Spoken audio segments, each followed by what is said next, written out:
نحمدہ ونصلی علی رسولہ الکریم اما بعد فاعوذ باللہ من الشیطان الرجیم بسم اللہ الرحمن الرحیم رب اشرح لی صدری ویسر لی امری واحلل عقدۃ من لسانی یفقہوا قولی۔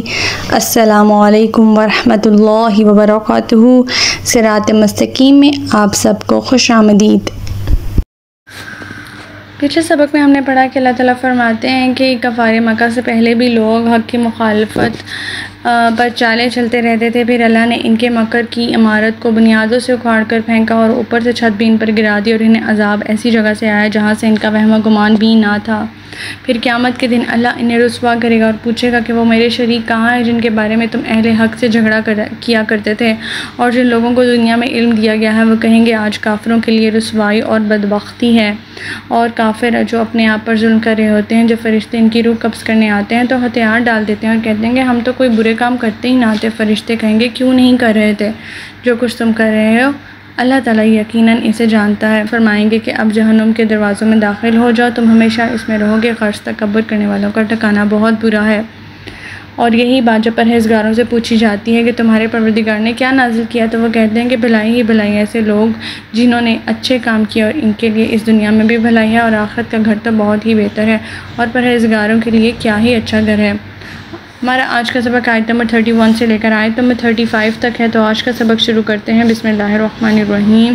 جنت عدن یدخلونها تجری من تحتها الانہار لهم فیہا ما یشاءون کذالک یجزی اللہ المتقین۔ دائمی باغ ہیں جن میں وہ داخل ہوں گے، ان میں نہریں جاری ہوں گی اور جو کچھ بھی وہ چاہیں گے انہیں ملے گا۔ اللہ تعالیٰ پرہیزگاروں کو ایسی ہی جزا دیتا ہے، یعنی وہ لوگ جو پرہیزگار اور جنہوں نے لوگوں کو بتایا کہ یہ قرآن بھلائی ہی ہے، دنیا میں بھی بھلائی ہے اور آخرت میں بھی بھلائی ہے۔ اللہ تعالیٰ فرماتے ہیں ایسے لوگوں کے لیے آخرت میں بہترین گھر ہے، دائمی باغ ہے جن میں وہ داخل ہوں گے، ان میں نہریں جاری ہوں گی اور جو کچھ بھی وہ چاہیں گے انہیں ملے گا۔ اللہ تعالیٰ پرہیزگاروں کو ایسی ہی جزا دیتے ہیں۔ آیت نمبر 32۔ الذین تتوفاہم الملائکۃ طیبین یقولون سلام علیکم ادخلوا الجنۃ بما کنتم تعملون۔ اور جو پرہیزگار جو پاک سیرت ہوتے ہیں، فرشتے ان کی روح قبض کرنے کے لیے آتے ہیں تو کہتے ہیں تم پر سلام ہو، جو اچھے عمل تم کرتے رہے اس کے صلے میں جنت میں داخل ہو جاؤ۔ اب جہاں پر پچھلی آیات میں پچھلے لیکچرز میں ہم نے پڑھا تھا کہ جب کفار کی جان نکلتی ہے تو فرشتے انہیں کس طرح سے دھتکارتے ہیں، کس طرح سے ان کی سختی سے جان نکالتے ہیں۔ اب یہاں پر مومنین کا ذکر ہے کہ وہ پاک سیرت ہوتے ہیں، فرشتے اس قسم کے لوگوں کی روح قبض کرنے کے لیے آتے ہیں تو فرشتے خود بھی انہیں سلام کہتے ہیں، السلام علیکم کہتے ہیں، ان پر سلامتی کی دعا کرتے ہیں، پھر انہیں جنت کی خوشخبری دیتے ہیں، اور وہ اس دنیا سے پوری طرح رخصت بھی نہیں ہو چکے ہوتے کہ انہیں جنت میں داخل ہونے کو کہہ دیا جاتا ہے۔ حدیث میں یہ بھی آیا ہے کہ جب مومن کو دفن کیا جاتا ہے اور فرشتوں سے سوال و جواب ہو چکے ہوتے ہیں تو اس کی قبر میں جنت کی طرف سے ایک کھڑکی کھول دی جاتی ہے جس کی خوشبو سے اس کا دماغ معطر ہو جاتا ہے اور اسے کہا جاتا ہے کہ ایسے آرام اور مسرت سے سو جاؤ جیسے ایک نئی نویلی دلہن سوتی ہے، اور ابھی وہ اپنی نیند پوری بھی نہیں کر چکا ہوتا کہ باعث الموت کا وقت آ جاتا ہے اور وہ یہی سمجھتا ہے کہ شاید گھنٹہ 2 گھنٹے سویا رہا ہوں، لیکن اسے بتایا جاتا ہے کہ تم یہاں حشر کے دن تک سوئے رہے ہو۔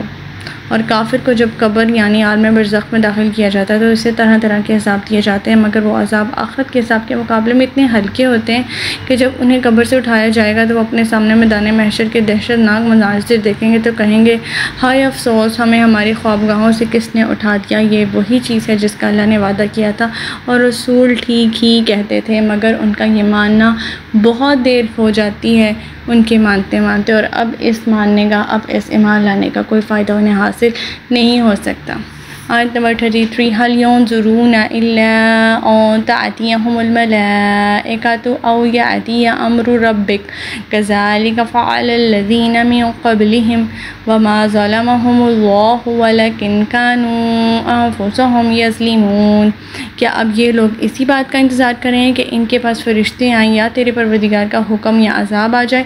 ان سے پہلے بھی لوگوں نے یہی کچھ کیا تھا اللہ نے تو ان پر ظلم نہیں کیا، یہ خود ہی اپنے اوپر ظلم کر رہے ہیں۔ اب ان کا منکرین حق کا ایک اعتراض یہ تھا کہ ہمارے پاس اللہ کے فرشتے کیوں نہیں آتے، تو اس بات کی تصدیق کر دیں کہ واقعی آپ اللہ کے نبی ہیں۔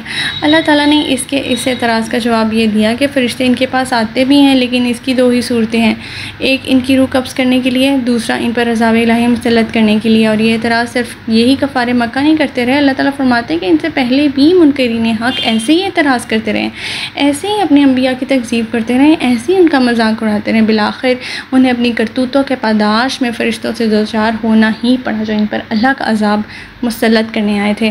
اور اب ان لوگوں کو بھی ایسے ہی انجام سے دوچار ہونا پڑے گا، اور اللہ سے وہ جس بات کا مطالبہ کر رہے ہیں اللہ اسے ضرور پورا کر دے گا۔ آیت نمبر 34 فَأَصَابَهُمْ سَيِّئَاتُ مَا عَمِلُوا وَحَاقَ بِهِم مَّا كَانُوا بِهِ يَسْتَهْزِئُونَ، پھر انہیں اپنے اعمال کے برے نتائج سے دوچار ہونا پڑا، اور جس عذاب کا وہ تمسخر اڑایا کرتے تھے اسی نے انہیں گھیر لیا۔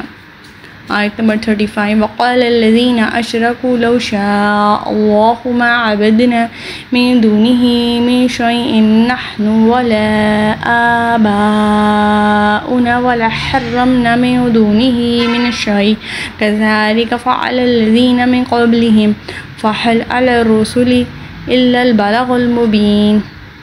یہ مشرکین کہتے ہیں کہ اگر اللہ چاہتا تو نہ ہم اللہ کے سوا کسی چیز کی عبادت کرتے، نہ ہمارے آباء و اجداد، نہ ہی ہم اس کے حکم کے بغیر کسی چیز کو حرام قرار دیتے۔ ان سے پہلے لوگوں نے بھی یہی کچھ کیا تھا۔ رسولوں پر تو صرف یہی ذمہ داری ہے کہ وہ واضح طور پر پیغام پہنچا دیں۔ اللہ تعالیٰ کی کسی حلال کردہ چیز کو حرام اور حرام کو حلال بنا لینا بھی واضح شرک ہے۔ اس آیت سے ثابت ہوتا ہے رسول اللہ ہم اپنے علماء مشائخ کو رب تو نہیں سمجھتے۔ آپ نے فرمایا جس چیز کو وہ حلال یا حرام کہہ دیتے ہیں، چوں کا توں تسلیم نہیں کر لیتے۔ سیدنا عدی کہتے ہیں کہ یہ بات تو تھی، آپ نے فرمایا یہی رب بنانا ہوتا ہے۔ تو ہمارا آج کا سبق یہیں تک تھا۔ اللہ تعالیٰ سے دعا ہے کہ اللہ تعالیٰ قرآن پاک کے احکامات پہ عمل پیرا ہونے کی توفیق عطا فرمائے۔